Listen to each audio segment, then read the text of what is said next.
nós vamos falar com os irmãos, não vamos tomar muito tempo, não vamos delongar muito, mas queremos falar alguma coisa com os irmãos relacionada às instruções que Paulo está dando ao jovem Timóteo sobre a adoração, né? O verso 8, ele diz assim: eu quero que todos os homens em todos os lugares, levante as suas mãos santas, sem ira e nem contenda. Isso é a forma mais pura de adoração. Diga comigo, adoração. Tem muita gente que canta muito, né? Canta bem, tem uma voz bonita, canta que é uma beleza, mas não adora, né? Não adora porque a adoração, para ser realmente adoração, ela precisa ser aceitável. E ela precisa ser aceitável por aquele que merece ser adorado e que exige de nós adoração. Nós não podemos adorar um ao outro, nós podemos honrar. Eu posso honrar você, você pode me honrar. A Bíblia é clara em afirmar que é digno de honra. Tem alguém que é digno de honra, não é? E honra quem honra. Mas ao nosso Deus, além da honra, nós devemos a Ele a glória.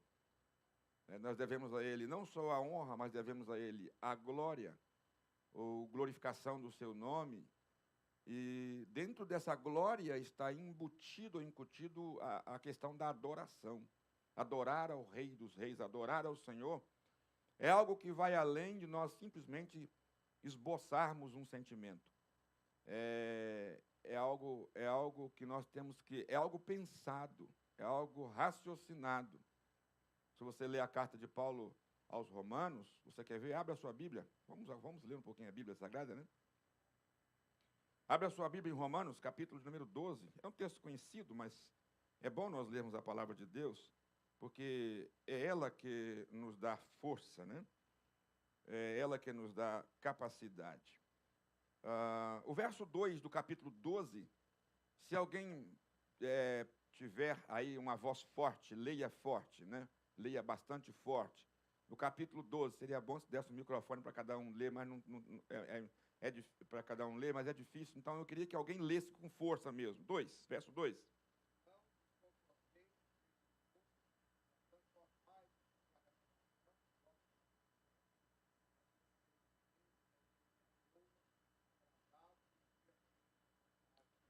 Diga comigo, transformados pela renovação do vosso entendimento. Você observa que Paulo aqui está exatamente trazendo para nós o grande senso de responsabilidade que nós temos de ter a nossa mente trabalhada para que tudo que nós fizermos seja de forma consciente. Isso aqui fala de consciência, transformação da mente ou renovação da mente. Fala de... Mente aqui, irmãos, tem um sentido exatamente de consciência, de você saber aquilo que você está falando ou fazendo. Então, na questão da adoração, nós não podemos simplesmente chegar diante de Deus e abrir a nossa boca e cantar da forma que nós queremos. Simplesmente, eu estou usando a palavra cantar porque é uma forma de adoração. Mas qualquer coisa que você vai fazer, no que diz respeito à adoração, por exemplo, uma oferta, um sacrifício, uma oração, ou alguma outra coisa que você vai fazer em adoração ao Senhor, você primeiro precisa saber como é que você vai chegar diante dele. Porque existe uma questão de entender que ele é o maior, de entender que tem que ser do jeito dele. Você entende isso quando você vê a história de Caim e de Abel. Todos os dois ofereceram sacrifício ao Senhor. Todos os dois ofereceram daquilo que eles tinham. Deus recebeu a oferta de Abel e não recebeu a oferta de Caim. O que é que tinha de errado? Obviamente, se nós entrarmos em conceitos teológicos, nós vamos ver que Caim ofereceu frutos da terra e talvez não condissesse com a realidade, o contexto do momento, porque faltou sangue. Mas, se você for olhar do outro lado, o próprio Deus, lá no Pentateuco, depois, na constituição da lei, ele exige também, ele recebe também aquilo que era os frutos da terra como forma de sacrifício e adoração. Então, há momentos na nossa vida que nós temos que parar e observar o que é que Deus exige de nós. E é isso que Paulo, ele procura mostrar aqui para o jovem Timóteo, que era um jovem pastor, talvez no seu início de caminhada espiritual, ministerial. Há segredos, irmãos, na vida espiritual que eu e você precisamos descobrir. E quando nós descobrimos, às vezes fica mais fácil, né, de nós vivermos essa vida maravilhosa. Por que eu trago isso? Eu estava meditando, eu vi uma expressão no versículo 2 da carta de Paulo, no capítulo 2 e o versículo 2. Eu achei uma expressão aqui muito interessante que me chamou a atenção.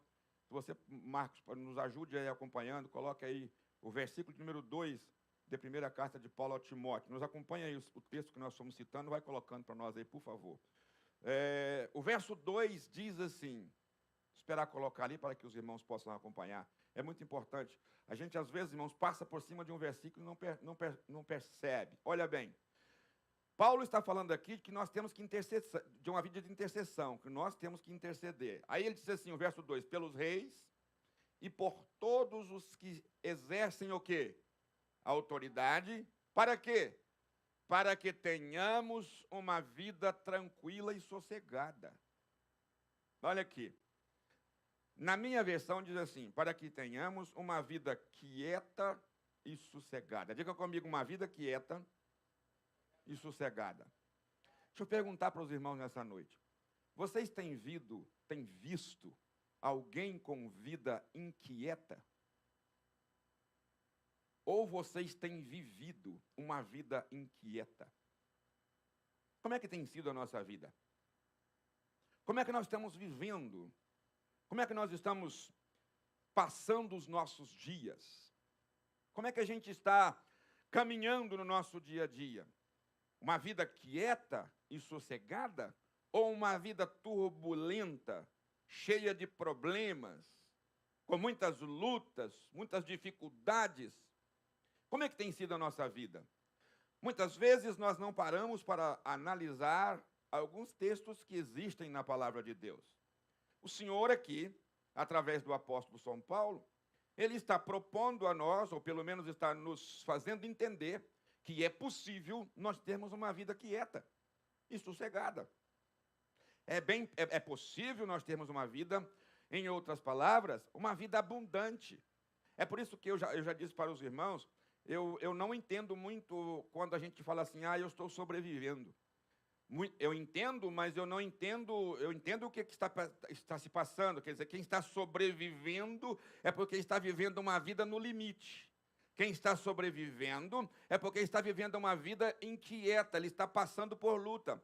Irmãos, a luta não pode ser digamos assim, o quesito número 1 na nossa vida. A luta vem, mas a luta é um hino muito antigo que diz, a luta vem e passa. Não desanima, não. Quem crê em Jesus Cristo já tem a salvação. Observa bem, nós recebemos a nossa salvação quando nós aceitamos a Jesus. Quando aceitamos a Cristo, nós recebemos a nossa salvação. E quando nós recebemos a nossa salvação, ela traz no seu bojo todas as qualificações que nós necessitamos, ou todas as características que nós necessitamos para ter uma vida abundante sobre a face da terra. Vida abundante é vida de gozo, é vida de prazeres, prazeres no sentido espiritual, é vida de regozijo. O salmista Davi, quando ele peca e ele erra e ele se afasta da presença de Deus, ele perdeu essa alegria. Mas um dia ele orou e disse, Senhor, torna a dar-me o quê? A alegria da salvação. Irmãos, a alegria da salvação não pode faltar na nossa vida. Amém? Você pode adorar o Senhor? Essa alegria não pode faltar na nossa vida. Há um corinho que diz assim, essa alegria não vai mais sair de dentro do meu coração. Aleluia. Essa alegria, ela vai além das nossas lutas, pastor Aparecido, não é isso? Ela vai além das nossas intempéries, dos nossos problemas. Não significa dizer, irmãos, que nós estamos imunes às lutas, às perseguições, aos dissabores, às dificuldades, às sombras, não é? Não significa que nós não estamos livres, que nós estamos livres das dificuldades que existem na vida. Mas significa dizer que quem tem a salvação tem Jesus Cristo, e quem tem Jesus Cristo passa pela prova cantando louvores, passa pela prova orando ao Senhor, glorificando ao Senhor. É isso que Paulo está ensinando ao jovem Timóteo. Aí ele diz o seguinte, eu admoesto, no versículo 1 ele diz assim, eu admoesto, pois, a você, Timóteo, que antes de tudo, olha nas entrelinhas desse texto sagrado, que diz, diga comigo, antes de tudo, Paulo está priorizando, antes de tudo, antes de qualquer coisa, número um, antes de tudo, número um, eu rogo a você que faça súplicas e orações. Antes de tudo, faça súplicas e façam orações. Orações, irmãos. A vitória do crente está aqui nas súplicas e nas orações. Muita gente acha que oração é só aquele momento que você está de joelho dobrado. Ele é muito importante, ele é válido, ele é necessário, principalmente nas primeiras horas da manhã, de joelho dobrado, se apresentando diante do Mestre, agradecendo a Ele pela noite vivida, que você dormiu. Davi disse assim, eu deitei, dormi e acordei, por quê? Porque o Senhor me sustentou. Então é necessário que nós agradeçamos a Deus, porque eu não sei se você sabe, mas quando a gente dorme, a gente está meio morto. A gente está meio morto, irmãos. Você só vai acordar por misericórdia de Deus. Não é mesmo? Todas as noites a gente vai e apaga, e apaga, e apaga. Mas quando a gente acorda, é bom orarmos, dobrar os joelhos e dizer, Senhor, muito obrigado, o Senhor me sustentou, aleluias. Mas oração não pode ficar só aí, irmãos, a nossa vida tem que ser de oração. Tem gente que só ora quando está de joelho dobrado, quando está na igreja, não. A oração em todo tempo. Olha bem o que diz o apóstolo São Paulo aos Tessalonicenses, orai o quê? Sem cessar. Você pode entender duas coisas aqui. Orar sem cessar é você não desistir de orar por determinada coisa, não é? E orar sem cessar é você viver uma vida de oração, não necessariamente por uma determinada coisa, mas para você viver uma vida de comunhão com Deus. Só existe uma maneira de ter comunhão ou comunicação com uma outra pessoa. Você, quando vai comunicar com alguém, você conversa e ele responde para você. Exatamente isso, quando nós precisamos nos comunicar com Deus, através da Bíblia Sagrada e da oração. Você não pode ficar um dia sem não comunicar com Deus, viu? Você fala com Ele, através da palavra dEle, Ele vai falar com você. Louvado seja o nome do Senhor. Então, isso faz com que priorizemos ou coloquemos a nossa comunicação, a nossa vida, em primeiro lugar, com Deus. Paulo diz, admoesto-vos, eu te exorto, pois que antes de tudo que façam súplicas e orações, ou orações e súplica. Orar, irmãos, é você se aproximar, é você se comunicar, é você ter comunhão. Mas aí Paulo vai além e diz, não só oração por si próprio, mas intercessórias, intercessão. Interceder é pedir pelos outros. E ele está, eu exorto a você que faça intercessão. Eu exorto a você que interceda, é preciso interceder. Não só interceder, e diz, e ações de graças. Presta atenção nessa expressão. Vamos ler aí a última frase. E ações de graças por todos os homens.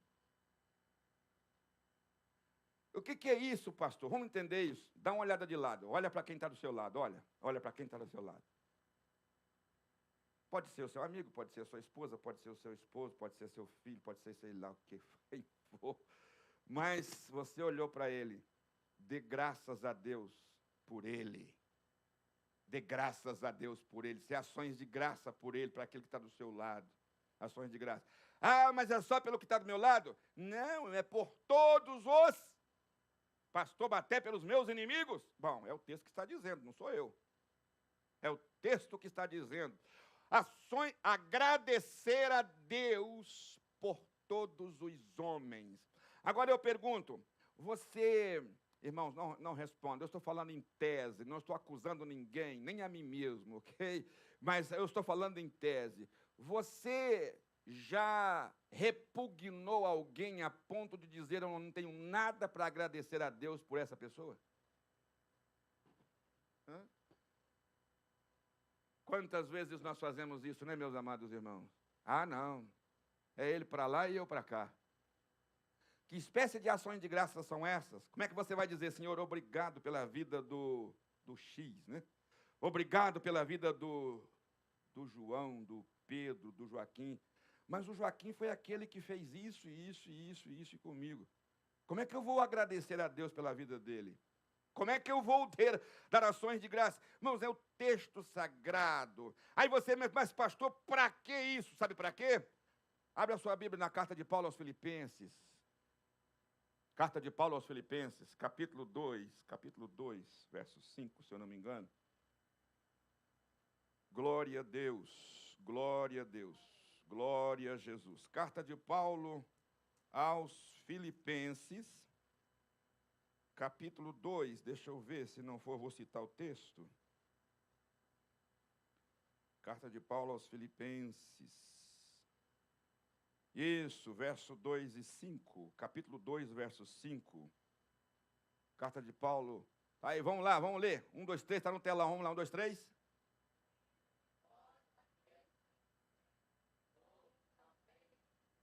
Tem uma versão que diz assim, tende em vós o mesmo.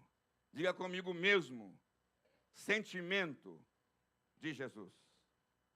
Irmãos, você acha que Jesus dava ações de graça pela vida de Judas? Sim ou não? Yes. Yes. E você teria condições, ou nós teríamos condições de fazer o mesmo com aquele que, às vezes, é o nosso problema, ou que nos traz problema? Meus irmãos, ser crente vai além de um terno e uma gravata e uma Bíblia na mão. Ser crente vai além de vir na igreja. Ser crente ultrapassa um culto. Aleluia. Oh, glória a Deus. Ser crente ultrapassa o reconhecimento de que Ele é Deus. O diabo também sabe disso. Satanás reconhece a grandeza e a soberania de Deus. Ser crente vai além. Ser crente é ter o sentimento de Cristo. Ser crente é olhar para Jesus e dizer, eu vivo como Ele vive, e Ele vive em mim. É o que Paulo escreve aos Gálatas, no capítulo 2, versículo 20, ou 22, acho que é o 20. Quando Paulo fala que nós precisamos permitir que Cristo viva em nós. Isso não é fácil, meus irmãos. Isso não é fácil. Você interceder por aquele que te persegue, e interceder aqui, preste atenção, interceder aqui não é você pedir para Deus matar o seu inimigo, não. Né? Porque às vezes a pessoa diz assim, eu vou orar por ele. Tem uns que dizem assim, eu vou te entregar você nas mãos de Deus. Com que espírito você está entregando essa pessoa nas mãos de Deus? O que é que você está pretendendo com essa entrega nas mãos de Deus? É preciso nós entendermos que o sentimento de Cristo é de amor para toda a humanidade, principalmente para os seus inimigos. E aí está a grande dificuldade de ser crente. Amém? Amém, meus irmãos? Ser crente é algo maravilhoso. Uma outra característica do crente, do verdadeiro crente, é uma vida de quietude, de tranquilidade, de paz. De paz. Paz aqui tem um sentido de esperança. Aleluias. Paz aqui, nessa vida atribulada que nós vivemos, desculpe, neste mundo atribulado que nós vivemos, um mundo muito difícil, onde os ventos sopram de um lado para o outro, quando você pensa que ele está soprando para o sul, ele se vira para o norte, né? tantas dificuldades, tantas ondas que vêm encontrar, e principalmente aqueles que estão servindo a Cristo, nesse mundo tão difícil e agitado, às vezes nós podemos ser jogados de um lado para o outro, o vento assim pode nos chacoalhar, leva para lá, leva para cá, mas o verdadeiro cristão, ele é como a palmeira, ele está com as suas raízes firmadas na rocha, enrolada na pedra que é Cristo. O vento vem, na verdade. Você sofre sim os problemas, mas você tem esperança, porque a sua casa não cai, você não sai. Por quê? Porque você tem uma vida quieta. Eu vou ficar aqui, eu vou estar na presença, o Senhor me guarda aqui, o Senhor me guarda ali, o Senhor me guarda lá. Vida quieta e sossegada na presença do Senhor. Aleluias, louvado seja o nome do Senhor. Muitas vezes, irmãos, nós temos a tendência, olha aqui, deixa eu dizer uma coisa para você. Muitas vezes, e na maioria delas, nós temos a tendência de não gostar do que nós temos e somos. Nós temos essa tendência de sempre estar querendo algo diferente. Se você chega até aqui, você quer chegar até ali. Se você alcança isso, você queria aquilo. Não é assim? A gente está no Brasil, quer vir para a América. Está na América, quer voltar para o Brasil. A gente consegue comprar isso, aí daí a pouquinho, eu estou querendo vender para comprar aquilo. É a nossa vida desassossegada. A gente é assim, é uma perseguição por aquilo que ainda está longe.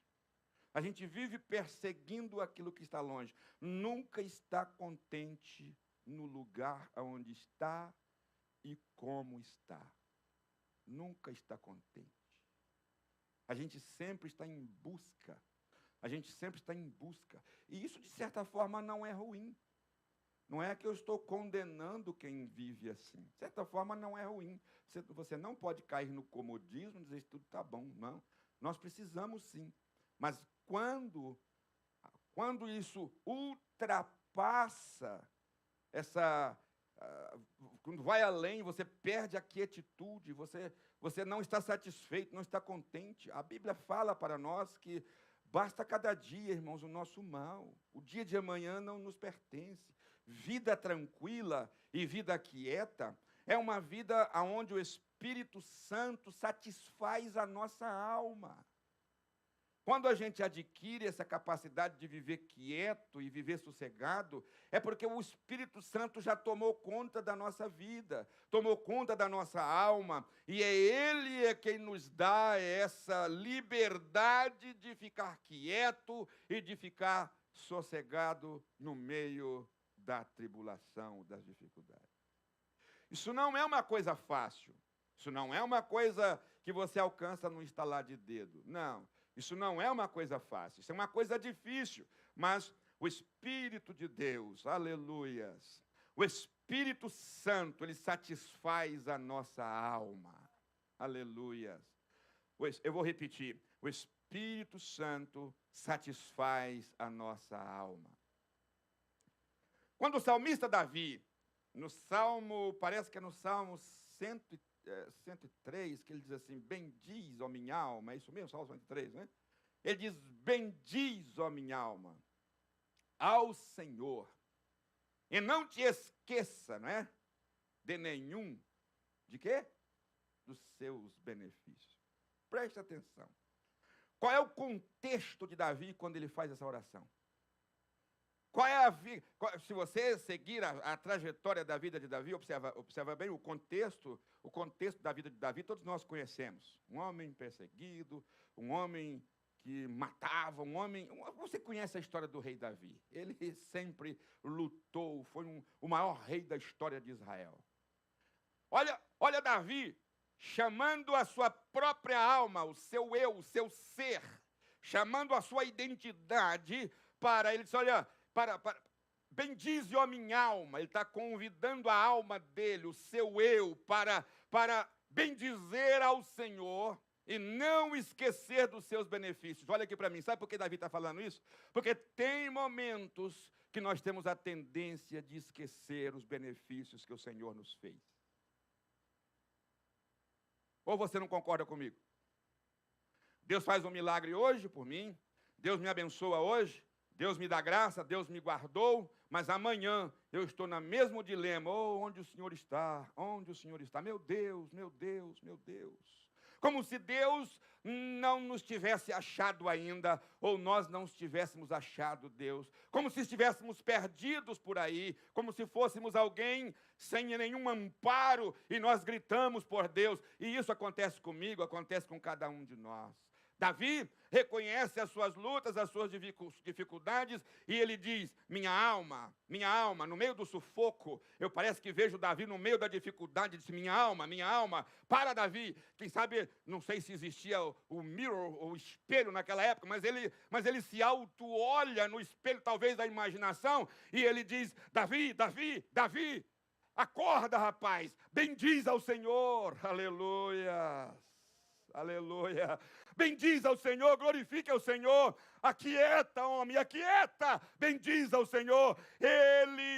Não esqueça de que Ele já fez para você. Oh, aleluia. Xarabacantarai. Oh, rimandarabachurimirai. O Senhor te guardou, o Senhor já te livrou, o Senhor já te deu vitória, te salvou. Não só te salvou, como tem te guardado, tem te abençoado. Você tem passado por momentos difíceis, mas Ele passou com você. Se não fosse assim, você não estaria aqui. Aleluia. Tenha uma vida quieta. Oh, aleluias. Quando é que você vai conseguir essa vida quieta? Quando você começar a interceder pelos outros. Pastor, eu estou precisando de que alguém ore por mim. Você só vai sarar quando você começar a orar pelos outros. Aleluias, aleluias, aleluias. Tem alguém que se encabrunha num canto, é o autocomiserado. Já ouviram essa expressão? É a autocomiseração. Ai, que dó de mim, que pena de mim, isso acontece comigo. Irmãos, isso é coisa satânica, não é coisa de Deus, não. Você fica com dó de você mesmo. E se acabrunha num canto, e daí a pouquinho está cheio de depressão, sozinho para lá, solitário, não quer conversar com ninguém, não quer nada com ninguém. Não. Levante a sua cabeça no meio dessa luta e comece a interceder por aquele que está pior do que você. Quando você começar a orar por ele, você vai ser sarado. Você está estudando a história de Jó.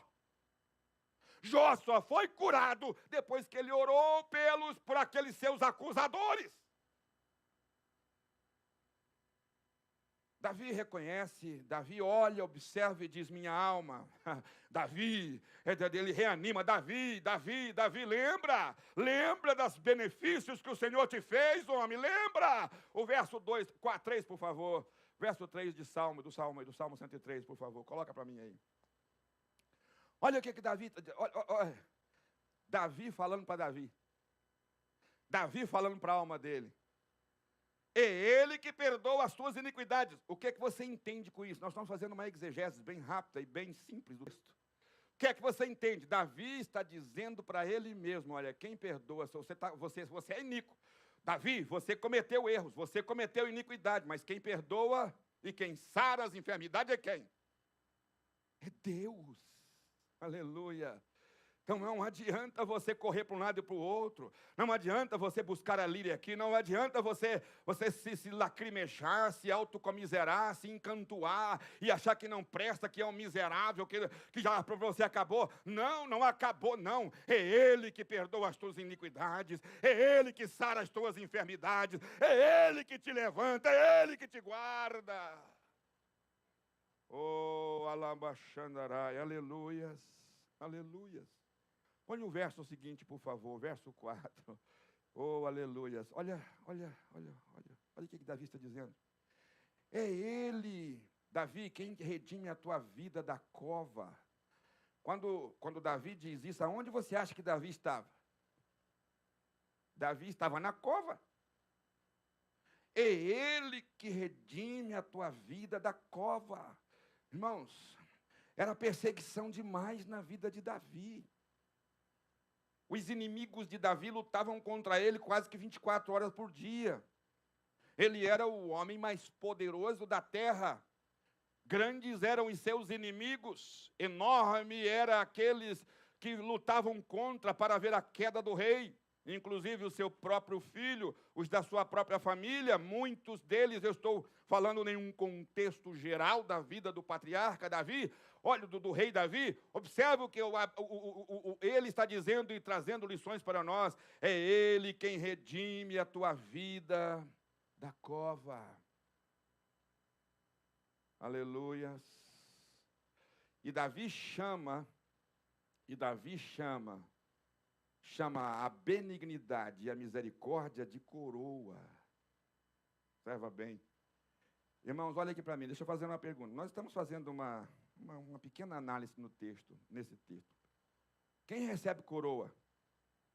Rei. Rei é que recebe coroa. E coroa é algo que vem para primeiro te dar autoridade. Sim ou não? Quando aquele que tem uma coroa na cabeça, ele tem, em primeiro lugar, autoridade. Olha o que Davi está dizendo. Ele te coroa de benignidade, de misericórdia. Benignidade e misericórdia, vindo da parte do Senhor, te dá autoridade para você lutar contra as profundezas que vêm para destruir a sua alma. Oh, aleluias, aleluias.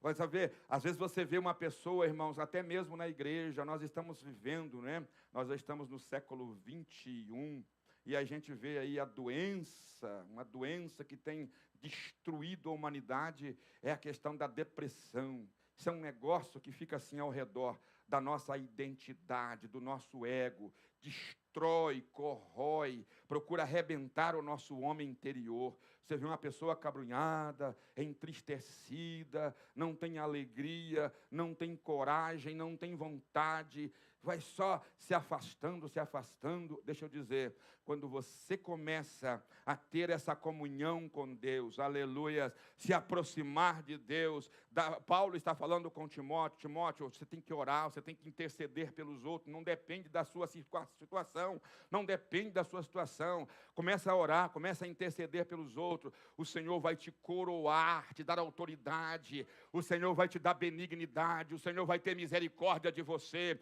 e com essa benignidade e essa misericórdia, isso vai vir autoridade para você lutar contra as intempéries da vida e te colocar de pé no meio da ventania. O vento está soprando, mas eu estou de pé para a glória e honra do nome do Senhor. Aleluia.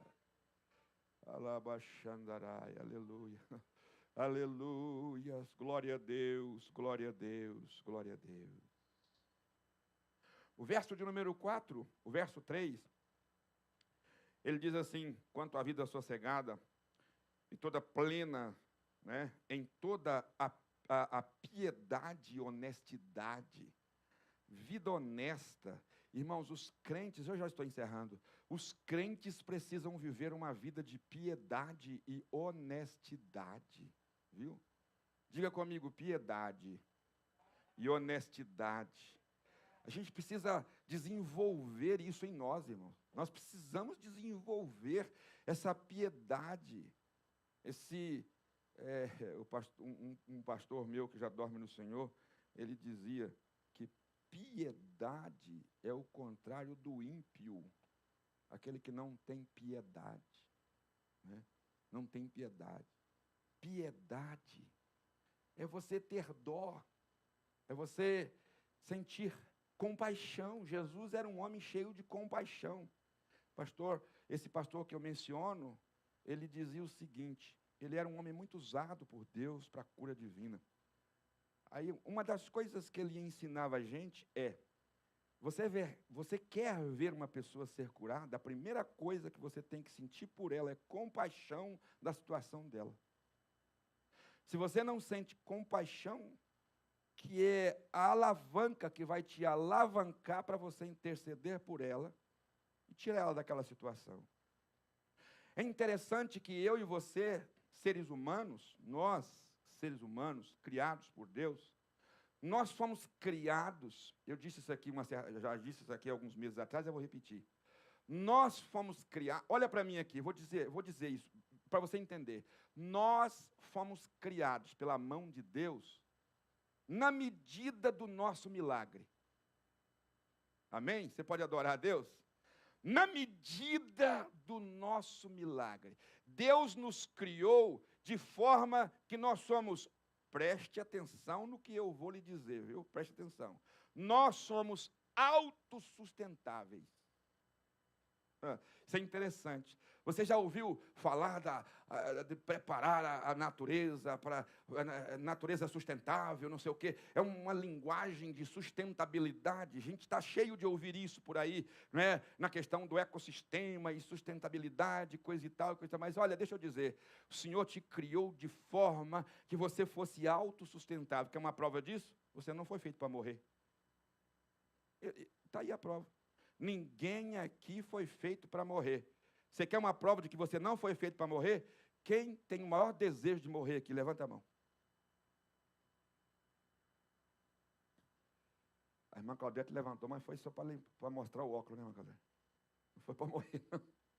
Ninguém quer morrer, meus irmãos. Eu não quero. Quando eu entro num avião, já entro orando. Jesus, não deixa esse trem cair, não. Não está na minha hora. Não está na minha hora. Você vê uma pessoa aí de 90 anos, dá uma dor de cabeça, corre para o médico. Por quê? Porque ele não quer morrer.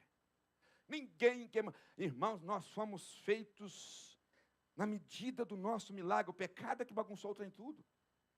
O pecado é que trouxe essa miséria humana, esse medo, e queira ou não queira, um dia a gente vai passar pela morte, se Jesus não vier e nos arrebatar.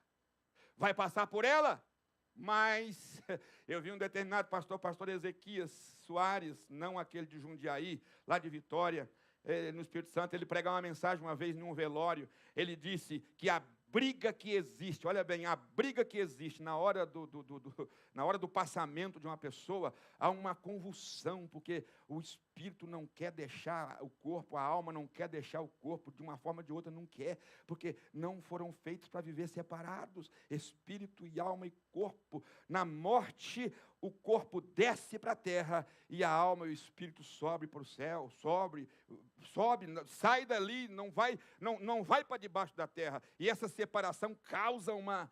Você já viu uma pessoa morrer? Como é que ele debate? Como é que ele debate? É o momento da cisão, da saída, com algumas exceções raras, é claro, quando o corpo já está totalmente debilitado.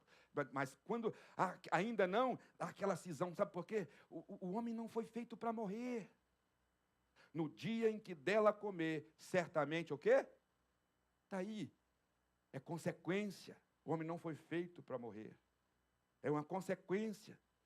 Em Romanos 6:23, o salário do pecado é Isso é salário.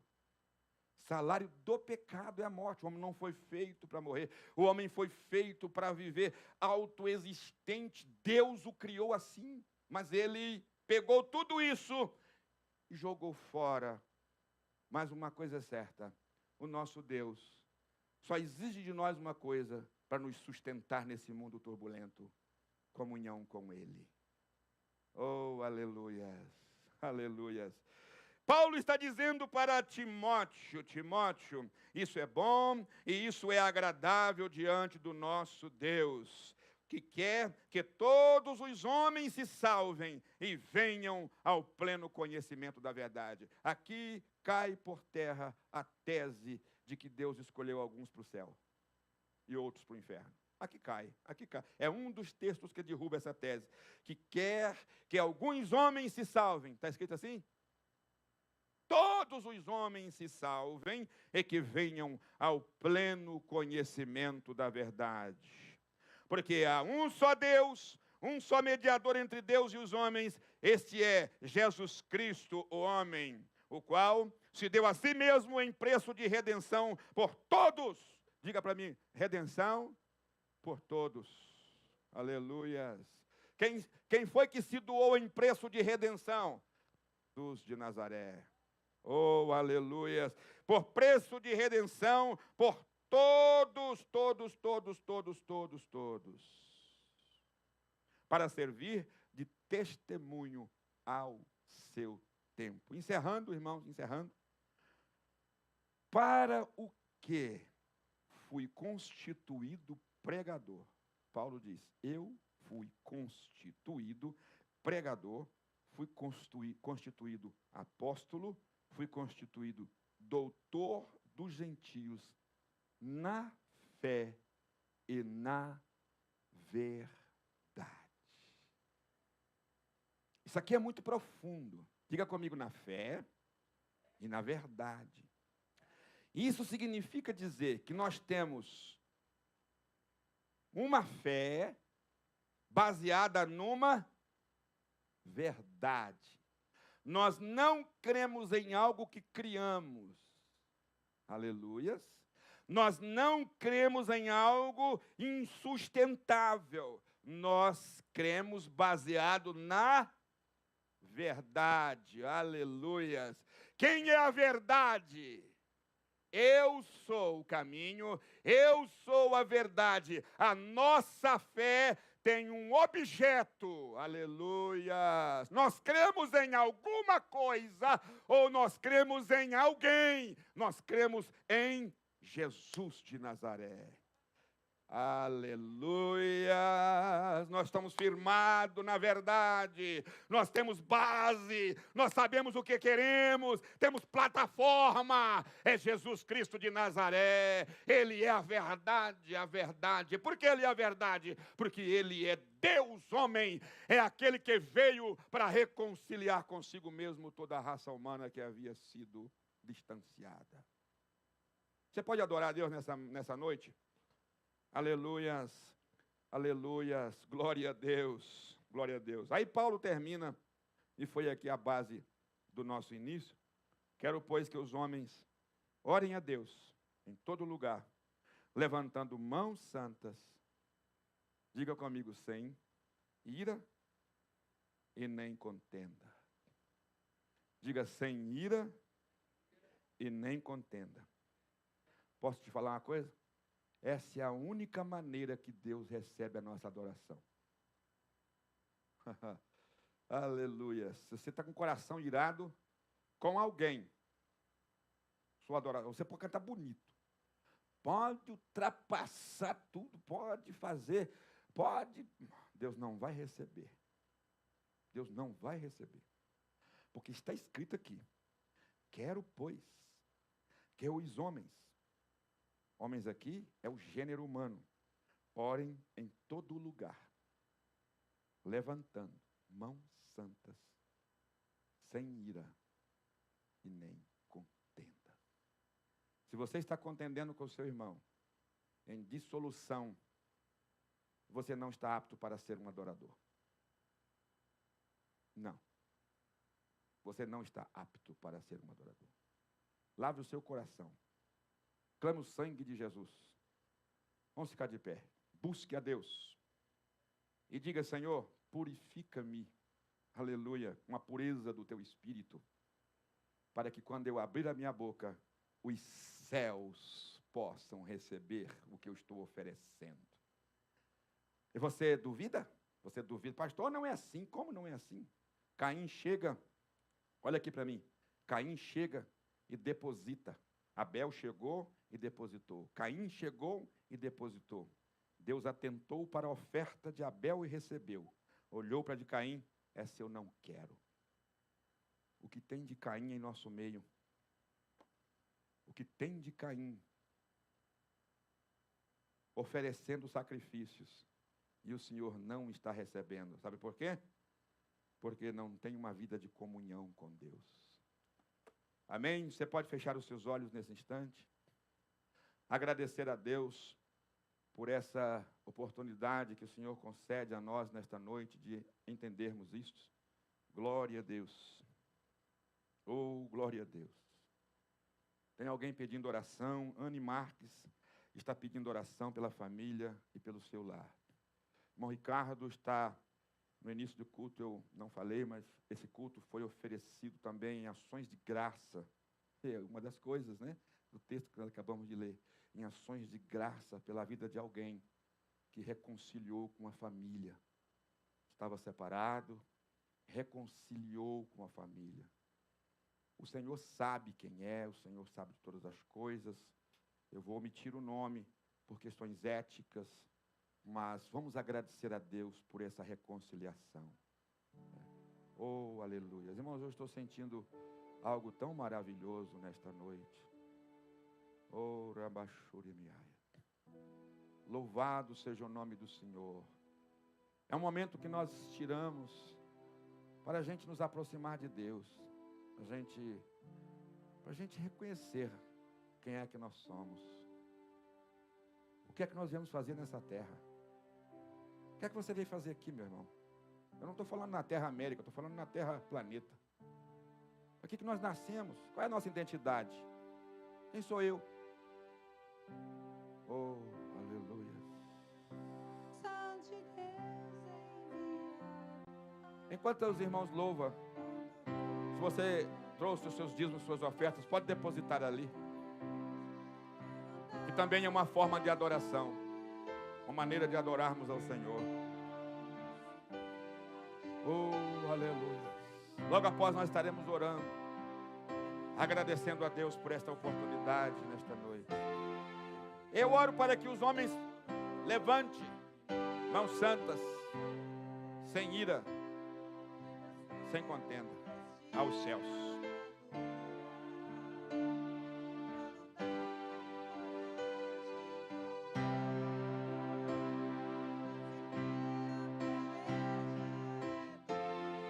Não é fácil, irmão. A luta é muito grande.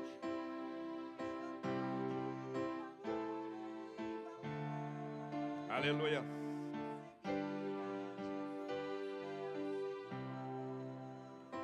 Eu não sei se eu vou esquecer o nome. A Jane pode me ajudar, mas eu acho que é Corrie ten Boom. Corrie ten Boom. Não sei se o Giovanni já ouviu falar dela. Ela era uma judia que sofreu no Holocausto. E parece que uma das irmãs, um parente dela, ela viu sendo assassinada. Ela viu sendo assassinada. Muitos anos depois, ela encontra com o algoz, um assassino daquela pessoa que era bem querida dela. E aí? E aí? Perdoar ou não perdoar? Essa pessoa que foi o assassino, que foi o algoz, agora também tinha encontrado Cristo. Estava pregando o Evangelho. Você vê? Alguém que matou uma pessoa na sua frente, seu irmão, sua irmã, seu pai, sua mãe. E agora pregando, e você olhando para ele e lembrando, você matou. Você perdoa ou não perdoa? Você escuta ele e glorifica a Deus, ou você diz, tu é um assassino? Isso é possível, pastor? Aos olhos humanos é impossível. Aos olhos humanos é impossível você perdoar uma pessoa dessa. Aleluia. Mas quando o Espírito Santo está no seu coração, quando o Espírito Santo mora dentro de você, você não tem outra solução a não ser perdoar e liberar o perdão. Oh, Rabachuri me canta Rabahaya. Você vai liberar o perdão porque não é você, é o Espírito de Deus em você. E enquanto você não liberar o perdão, você não vai sair da sua situação. Perdoar não é fácil às vezes, irmãos, mas perdoar é a coisa mais nobre que possa existir. Sabe por quê? Jesus perdoou toda a humanidade.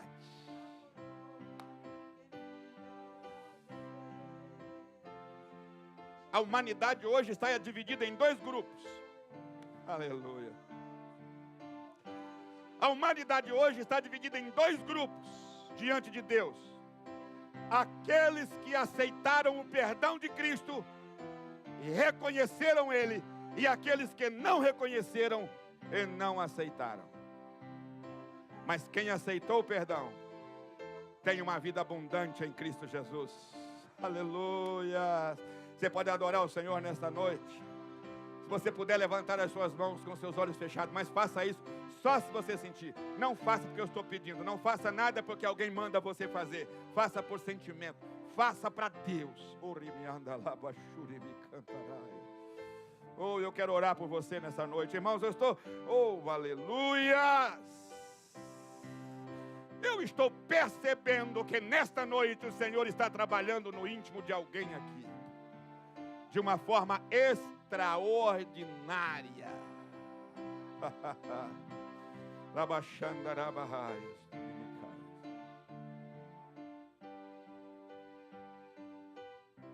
Aleluia.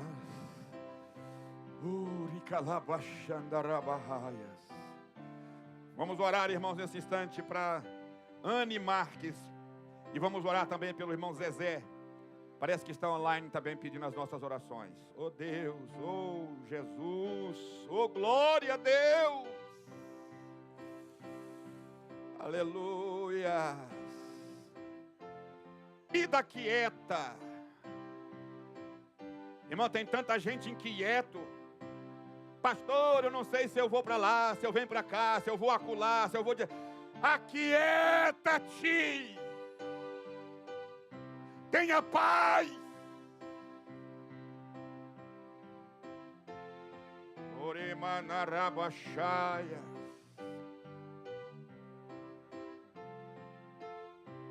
Aleluias.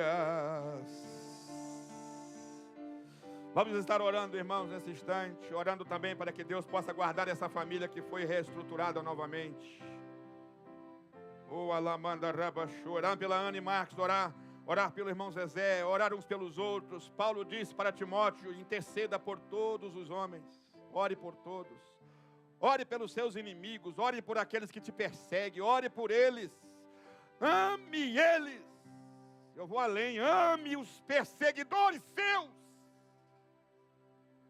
Imite a Cristo, aleluia. Aquele que mais te maltratou, que você tem maior mágoa com ele, ore por ele agora. Ore por ele agora, você vai ver como é que você vai começar a ser sarado. Sarada nesta noite. Senhor nosso Deus e nosso querido Pai, em tua presença nós estamos. Senhor, nós queremos que a nossa adoração suba até o trono da tua graça. Nós queremos que o nosso louvor seja genuíno e que vá de encontro, Senhor, a Ti, e que o Senhor possa receber como cheiro suave. Obrigado por essa oportunidade que o Senhor nos concede, desta palavra, Senhor, de reconhecimento, de entender e entendimento, através do Teu Espírito Santo, de que nós precisamos nos posicionar diante de Ti para oferecer a Ti o nosso sacrifício. Obrigado, Jesus, pela sua presença em nosso meio, pela graça que o Senhor nos concede, através desta palavra. Eu quero nesse momento, Senhor, apresentar a Ti, ó Pai, a Anne Marques, que está pedindo oração pela sua família e pelo seu lar. Visita ela onde está neste momento. Pai, em nome de Jesus, eu quero interceder por ela agora. E pedir que Teu Espírito Santo, ó Deus, que o Teu Espírito Santo vá lá, esteja lá de encontro com as necessidades dessa pessoa. Eu quero colocar diante de Ti a vida do irmão Zezé, que está ali no Brasil. O Senhor conhece a vida do Teu servo. Pai, faça a Tua vontade, abre as portas, ajude, abençoe, dê graça, abençoe o Zezé. Tu conhece a necessidade do Teu filho. Tu conhece todas as coisas, a vida do Teu filho está diante de Ti. Tu sabes da sinceridade do coração do Teu filho. Faz um milagre, faz um milagre, faz um milagre na vida do Zezé para a glória do Teu nome. Pai querido, que o Senhor venha abençoar cada um, Pai, dando graça, dando vitória. Também eu quero Te agradecer pela vitória que o Senhor deu ao Teu servo, pela reconstituição, pela restauração familiar. Que o Senhor possa cada dia mais trabalhar, estruturar, repreender todos os demônios e dar vitória para que o Teu servo permaneça de pé até o dia da sua volta maravilhosa. Pai, abençoe a Tua igreja, Senhor. Oh Deus, eu careço de Ti. Abençoe o Teu povo, abençoa a Tua igreja. Nós Te agradecemos por todos e por tudo, em nome de Jesus. Não tenhas medo, em Deus espera, porque bem cedo Jesus virá. Ele intercede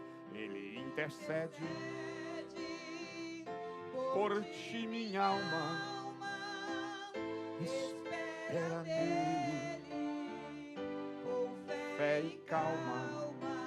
Jesus de todos seus males salva e te abençoa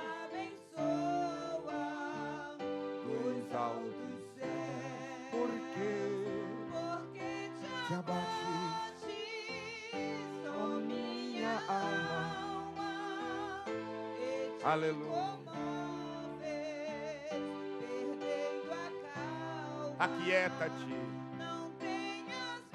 aquieta-te, tenha uma vida tranquila, não perca a estabilidade, não perca, não fique intranquilo, não se acomode, mas não perca a estabilidade. Creia que Deus, no tempo certo, vai agir em seu favor e o nome dele será glorificado. Oh, aleluia, aleluia. Espera só mais um pouquinho, oh Deus, e você vai ver que Deus é Deus. Urimianda rabahaya, ekalabashandara. Aleluia.